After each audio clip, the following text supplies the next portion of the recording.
कोणता दिवस आपल्यासाठी शेवटचा ठरेल हे खरंच कुणालाच सांगता येत नाही. आयुष्य खूप अनिश्चित आहे. आज आहे, उद्या नसेलही.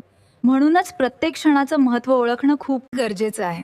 आपण सतत धावपळीत असतो. काम, पैसे, स्वप्न, जबाबदाऱ्या. पण या सगळ्यांच्या मागे धावताना आपण आपल्या माणसांना वेळ द्यायलाच विसरतो. I agree completely.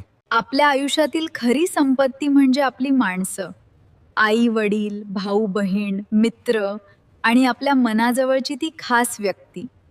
केलेली छोटीशी गप्पा, त्यांचं हसणं, हेच क्षण पुढे आयुष्यभर आठवणी बनून आपल्याला साथ देतात. त्यामुळे नंतर बोलू असं म्हणत राहू नका. आपलं प्रेम व्यक्त करणं खूप महत्त्वाचं आहे.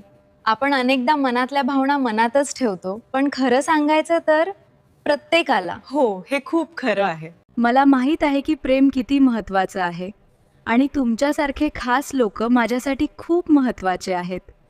मी तुमच्यावर खूप प्रेम करते.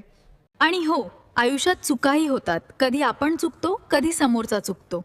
पण त्या चुका मनात ठेवून राग, अहंकार वाढवत बसण्यात काहीच अर्थ नाही. जर कोणी आपलं मन The outreach efforts have seen a fantastic increase, truly exceeding our projections. It's a testament to the team's hard work. That's wonderful news. दुखावलं असेल तर माफ करणं शिकायला हवं. कारण माफ करणं म्हणजे दुसऱ्यासाठी नाही, तर स्वतःच्या मनशांतीसाठी असतं. लक्षात ठेवा, कोणीही व्यक्ती आपल्या आयुष्यात कायमची राहत नाही. वेळ, परिस्थिती आणि आयुष्याचे वळणं लोकांना दूर नेतात.